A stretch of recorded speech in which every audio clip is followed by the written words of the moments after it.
Many years ago, in the proud village of Umuofia, where palm trees waved like gossiping women, there lived a tradition so strong that even kings feared it. It was called Umuada, the union of all married daughters of the land. Whether you were in Lagos, Germany, or inside one man's compound in Eha-Amufu, once you were a daughter of Umuofia and you had married, you must answer the call when the gong sounded. It didn't matter if your husband was a billionaire or a bus conductor.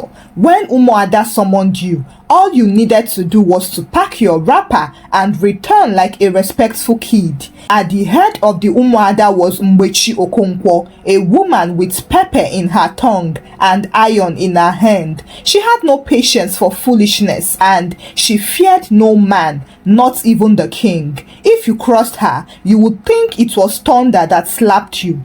Beside her was her trusted deputy, Olachi Nkemakonam, a quiet-looking woman with deep voice. People used to say that Olachi could use only her eyes to settle a fight between three mad women. It was on a Thursday afternoon, just after the new yam had entered the market and the women had started buying wrappers for festival preparations, that the village town crier ran through the square beating his gong. Bo, bo, bo! Umuada, Umuada, a great Iroko has fallen. Come back home, oh. The great man who had died was Pa Ikenna Obika, a respected elder, cocoa farmer and palm wine distributor. His family had sent word across lands and even WhatsApped some of the younger Umuada women abroad. The time has come. The burial is next week. Come home and represent. As tradition demanded, the Umuada would be the first to sit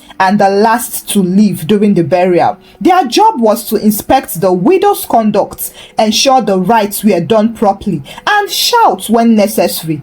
If you think it would just end with shouting, then you've not seen Mbechi remove her slippers to mark someone's future in public. The widow in question was Adora, a younger, beautiful woman who knew how to shed plenty tears. Her marriage to Pa Ikenna had been controversial. People said he married her in his old age to settle his blood pressure and that she used to be his late son's girlfriend. Nobody could prove it, but in Umuofa, you don't need proof. Once three women talked about it near a pot of soup, it becomes the truth. Now, on the day of inspection, the Umuada gathered in full force. 27 women in matching wrapper, walking like queens of thunder. They entered the compound with folded arms and scanned the whole place with their eyes like K9 unit officers. Mbechi sat first and ordered, "Where is the she-goat that calls herself widow?"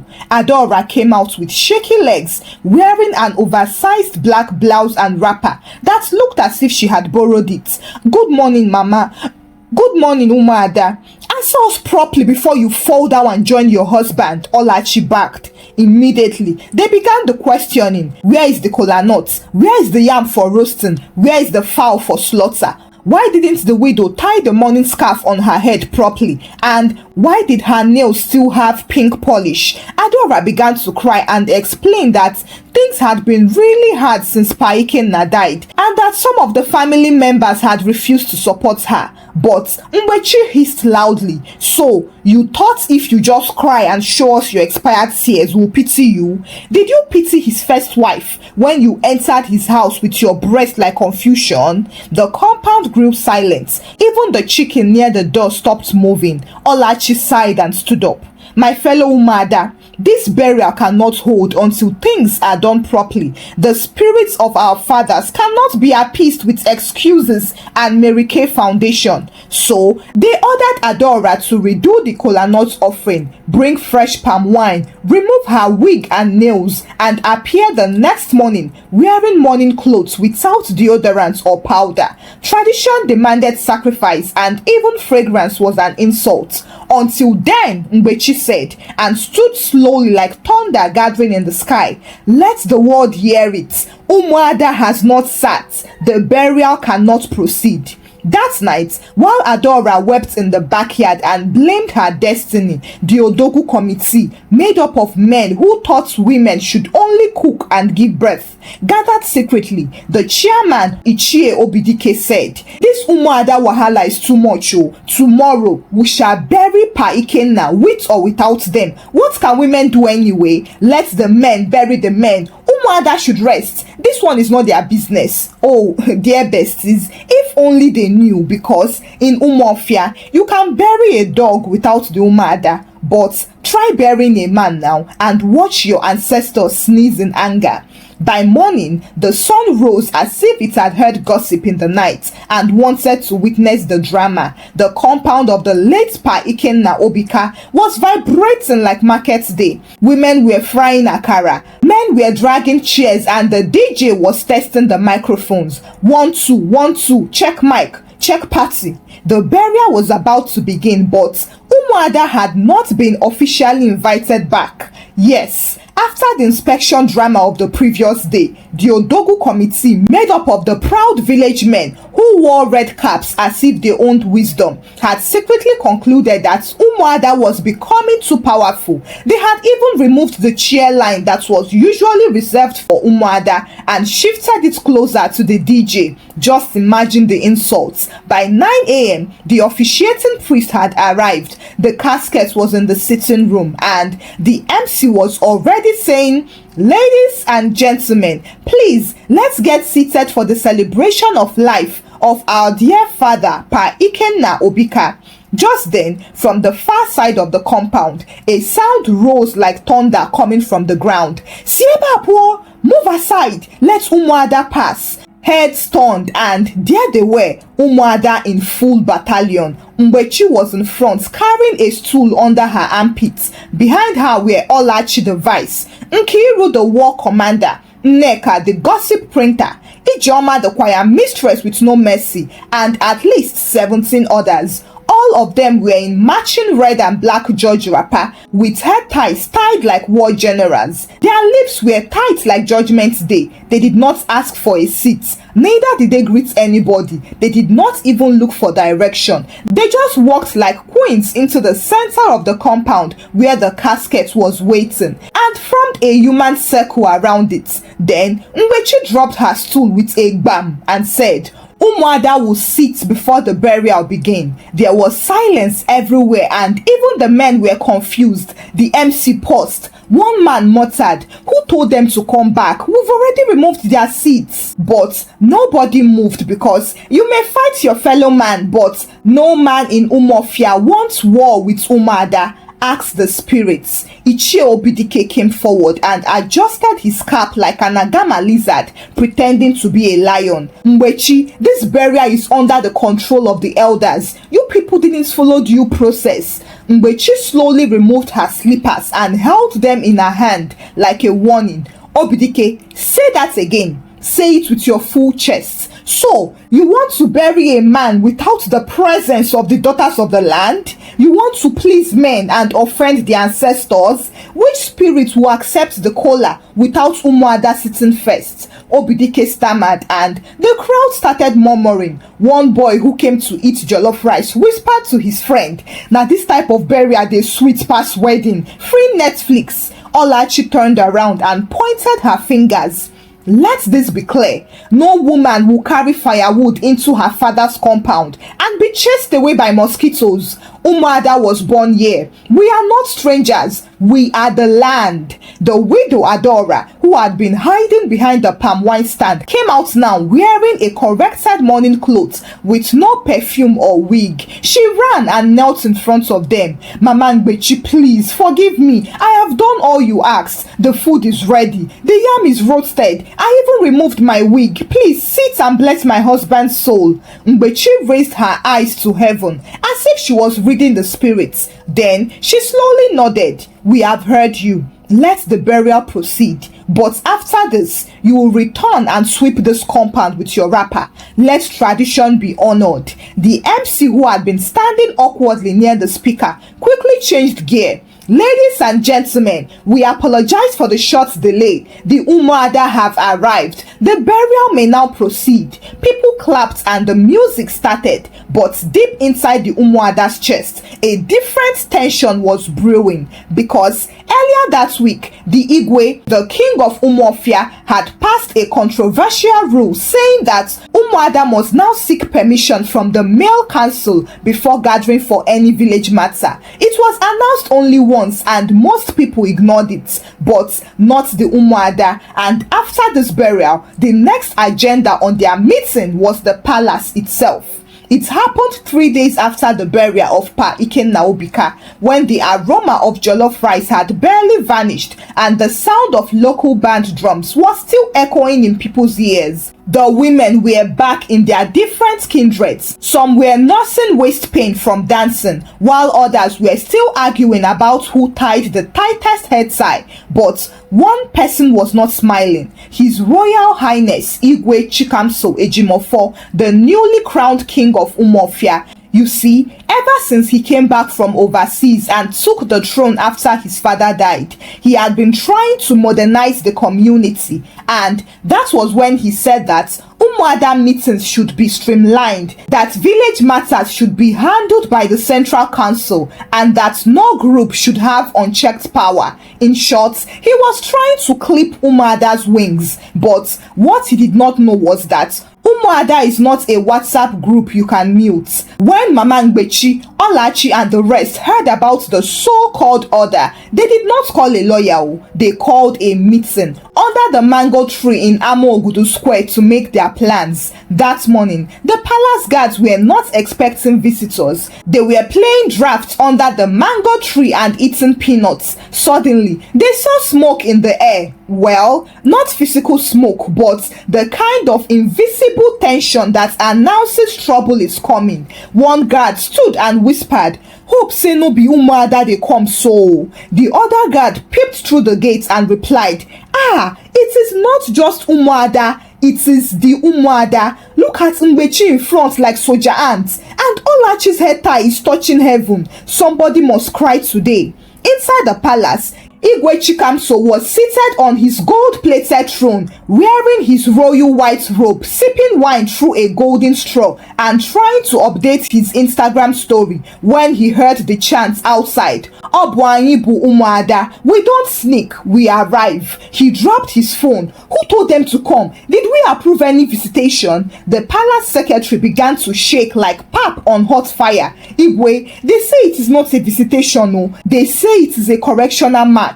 Correctional words. However, before the guards could stop them, Umuada had already entered, one after the other, with their wrapper flapping like wings, their chests high, and their faces tight. Ngbechi did not sit. She walked straight up to the king's front and cleared her throat like thunder warming up.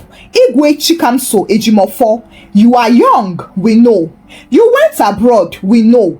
But let us now educate you on how things work in this land." The Igwe tried to smile. "Mama Ngbechi, I mean no disrespect." But she raised her right hand. "Don't greet me, greet the tradition you are insulting. This palace was built by the hands of our fathers, but it was protected by the tongues of their daughters. You think power belongs to those who sit on the throne?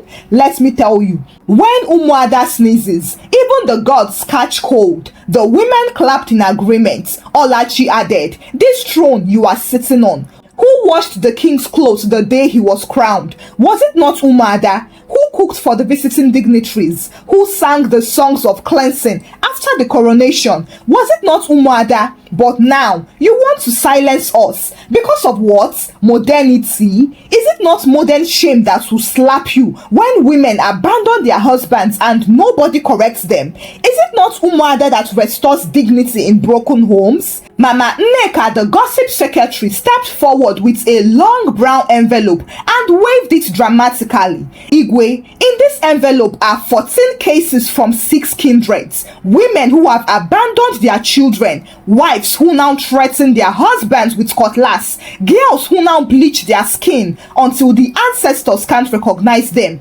But you say Umuada should not sit without permission?" The Igwe scratched his head. The guards were shifting like like people on hot stove. Then a drum began to beat from the entrance. It was Adaeze, the blind widow who was once flogged by her late husband. She came with her son, a talking drum, and began to chant. If Umuada dies, the land will decay. If Umuada keeps quiet, the spirits will complain. You may be king, but remember, the day you were born, it was a woman that pushed you out and cleaned your behind. The Igwe stood up now and pleaded. I did not understand fully. Forgive me, Umuada. Sit, let's discuss, please. And just like that, Mama Ngbechi tied her wrapper tightly and sat. Olachi adjusted her head tie and brought out a notepad. Nneka opened the brown envelope and passed it to the scribe. They had entered without invitation, but they were now running the meeting because Umuada is not just a group. Umuada is a government. After their palace encounter, the dust had not even fully settled on Igwe Chikamso's golden footstool when Umuada launched Operation Restore Decency. Yes, so because Umuada know the rest. They began holding rotating meetings across kindreds, inviting, dragging, confronting, and sometimes interrogating women who had become societal eyesores and spiritual echoes. Mama Ngbechi coined a slogan that was written in red chalk on the meeting board. If you abandon your children, we will abandon your dignity. And true to their word, they meant business. The first case they handled was in Umuachara kindred. A certain Chinasa, formerly known as a quiet and respectful wife, had suddenly discovered freedom when a tailor named Nnemeka began sewing tight skirts for her without measuring tape. One thing led to another, and the married woman ran away to Enugu, leaving her 3 children behind with her husband, claiming that the marriage no longer aligned with her spiritual vibration. When Umuada invited her, she came in full makeup, fake lashes long enough to sweep the compound, wearing yellow bodycon gown and perfume that confused the birds. She greeted casually, "Good morning, sirs and mas." "Hold it right there," Olachi backed. "We are not sirs, and we are not impressed." They made her to kneel, asked her about the children, their feeding, overall health, and the last time she saw them. Chinasa began stuttering like rain on zinc. Mama Nneka fetched the community microphone and declared, "From today henceforth, no tailor in this land will sew for you until you sew back your dignity. And you have 2 days to reconcile with your family and resume your motherly duties." People clapped and stamped it.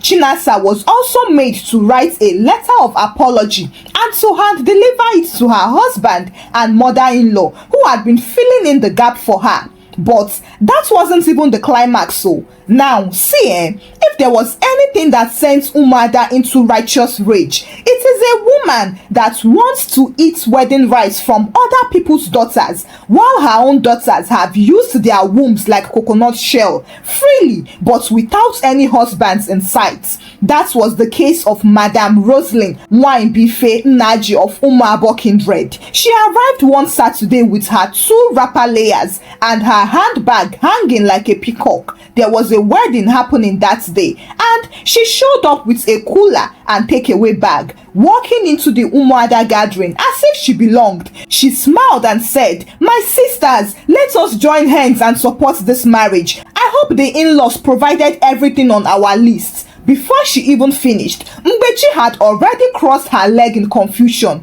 "Rosalind Nnaji, who told you are part of this ceremony? Did your shadow beg us?" Rosalind blinked. I'm an Umuada now. I came to celebrate." Olachi stood up and announced for everyone to hear. "Which Umuada? You want to collect wine on behalf of who? The daughters you raised or the dignity you lost?" Everyone froze. Then Mama Nneka with her razor tongue joined in. "Let us ask who. How many of your daughters are married?" "None." "How many have children?" "4 of them." "How many bride prizes have you collected?" "0." "How many times have Umuada gathered to share your daughter's wedding drink? Zero. See, Rosalind, you can't raise a choir of single mothers and then come and sing hallelujah on someone else's altar. Laughter broke out. Some guests tried to hold it in, but it was too sweet. Rosalind tried to form vexation. Is it a crime for someone to have children? But Mbechi leaned forward and said, it is not a crime, but it is criminal to eat jollof rice at another woman's daughter's wedding when yours are busy doing naming ceremony without bride price. Go and eat morals first. With that, they seized her cooler and asked her to go home and bring the father of any of her grandchildren as evidence of eligibility. She cried, Umuada, don't disgrace me in public. But Mama Nneka replied, your daughters have disgraced you already. We are only adding pepper to taste. That night, Rosalind was the topic across all village junctions. She didn't come out for 3 market days. And that was how the wahala continued.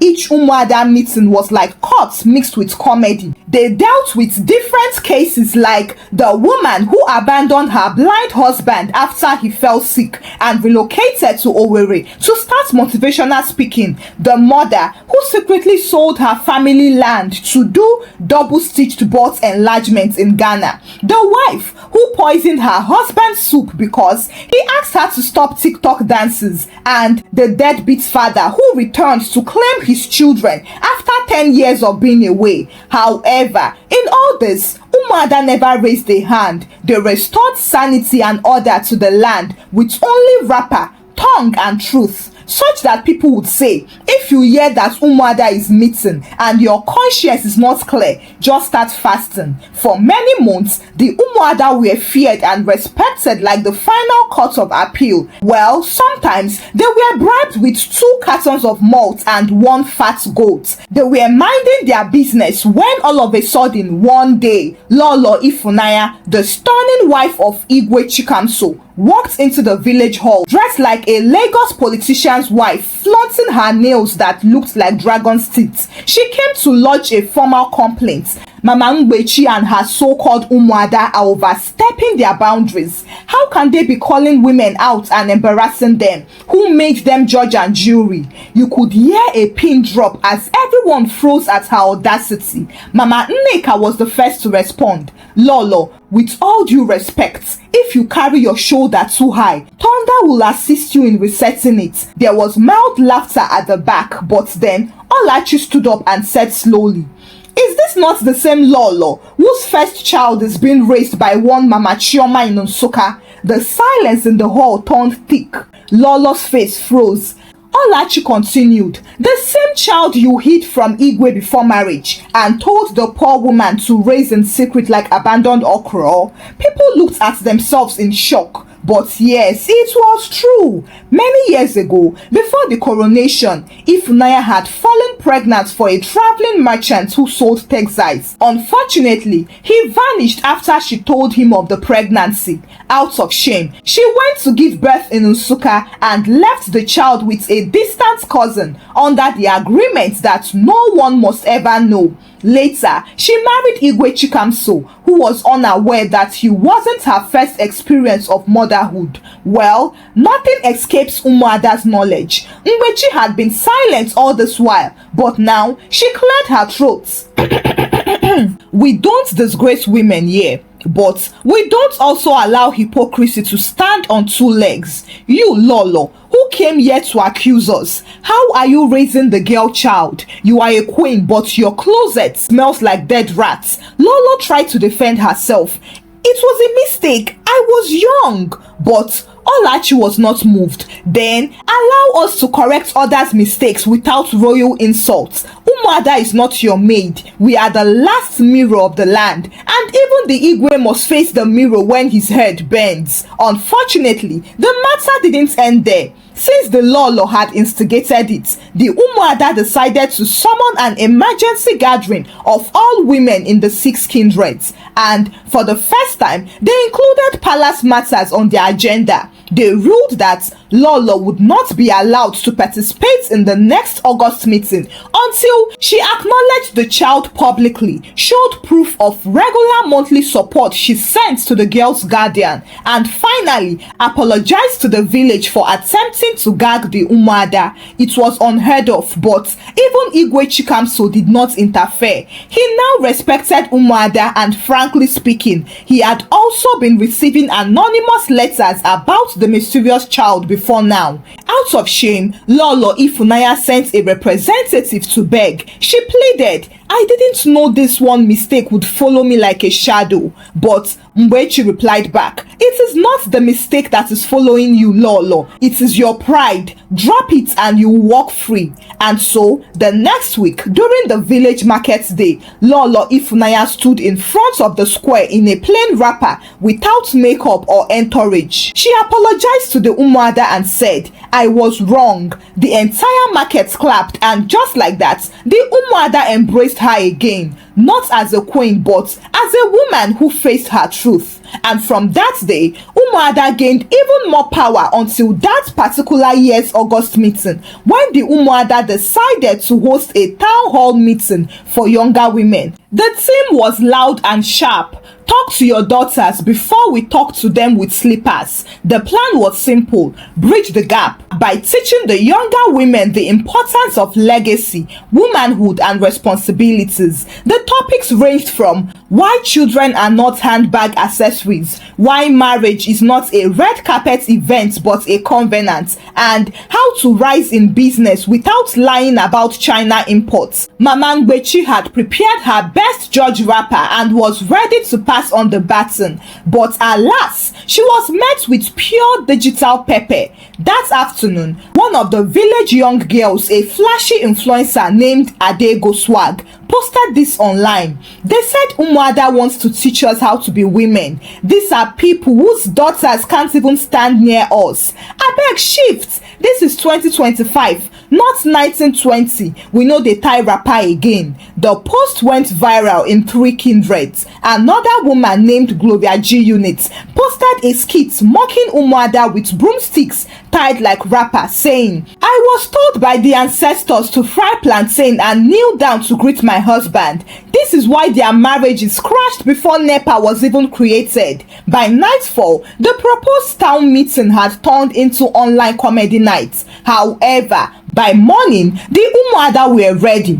Olachi was pacing barefoot in her backyard. They have mocked the oracle. They have laughed at the chalk, but they will kneel one day, either with honor or with disgrace. Mbechi summoned an emergency Umuada disciplinary gathering, and it was decided that all women under 40 who had mocked the Umuada must either apologize publicly or be banned from all community weddings, burials, and title taking. On top of that, no Umuada would attend any weddings or events organized by these rebels, and the mothers of these offending girls must also be summoned to explain how they raised children without breaks. The first victim was Adego Swag. Her elder brother Ejike had arranged her wedding introduction with a fine man from Imo. On that day, the guests arrived and everywhere was bubbling, but there was one problem: no Umuada was present, which meant that the event was null and void. The girl's family begged. Even the groom's people started talking. Why didn't the women of the land come? Is there a cause? Mbechi eventually sent a message through a youth. A daughter who insults her mother had stripped her naked in public. She's not ready for marriage. Adego nearly fainted, and in that moment, her pride melted faster than salt in water. She rushed to the village square in makeup and gele. There, she knelt down and cried, "My mothers, please forgive me. I forgot where I came from." The Umuada watched from under the mango tree. Then Mama Olachi nodded slowly and said, "Now she's ready." Then they allowed the ceremony, but not without first collecting one live chicken and a keg of palm wine as appeasement. And from that day, the younger women in the village began to walk with more respect, because they finally realized the truth that it's Instagram may give you likes, but Umuada gives you legacy. Months later, the Umuada gathered for another burial. This time, it was the funeral of Ichie Madabuchi, a titled elder known for his strictness, large ego, and multiple wives, including one he allegedly married on the day of his daughter's traditional wedding. In summary, it was not an ordinary man that was being buried, and as they lowered his body into the ground, they had no idea that one buried secret was about to be exhumed. As the Umuada lined up to perform the traditional dust-to-dust rites, one of Ichie Madabuchi's wife, Nwakego, the youngest, stepped forward dressed in an inappropriate white lace gown with off-shoulder sleeves and high heels, chewing gum and swinging her hips as if she was walking a runway. She hissed and said, "Abeg, make una hurry, this man sef no even help my life." Everyone gasped. One of the elder Umuada, Mama Adankwo, shouted, "What did you just say, this girl?" Nwakego turned and said, Did I lie? When my mates were traveling to Turkey, he was busy collecting salary to build fence, and that was how the heavy traditional slap soaked in the spirits of the ancestors landed on her face." Nwakego staggered and didn't know when her handbag dropped inside the grave. However, just as the Umuada were trying to restore order, Mama Ngbechi noticed something strange. A small boy of about 9 years old stood near the grave crying. Nobody recognized him. She walked to him and asked, "Nwam, what is wrong?" The boy looked up and said something that made everyone freeze. "They told me to come and pour sand on my real papa, but my mama say I shouldn't cry here." "Who is your mama?" He pointed to Olamma, Ichie's supposed niece, the quiet woman nobody ever questioned. And within minutes, noise filled everywhere and it soon turned into arguments. Then the arguments graduated into confessions. It turned out that Ichie Madabuchi had secretly married Olamma years ago after his third wife left. She had given him 2 children, but to avoid drama, he kept her hidden in Enugu under the guise of niece. The Umuada were furious. Mama Olachi removed her wrapper and tied it tighter, which was the Igbo symbol of "We are about to rearrange your destiny." She screamed, "So you all allowed this girl to sit at the corner during this burial while the other wives who only cared about his money are spraying powder and fighting for meat?"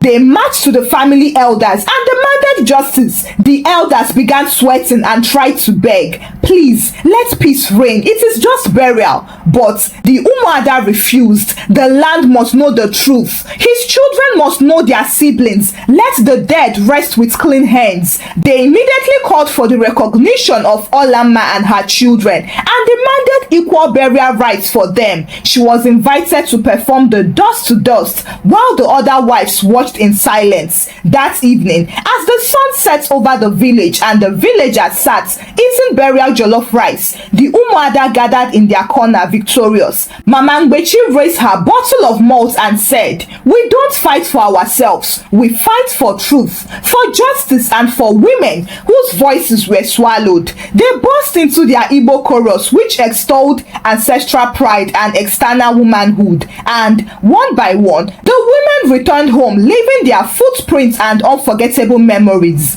Thank you for watching the story. Kindly share your thoughts about the story with us in the comment section. Share the story out with your loved ones and give the story a thumbs up. Subscribe to this channel if you've not done so by now. Until I bring another story your way. Bye.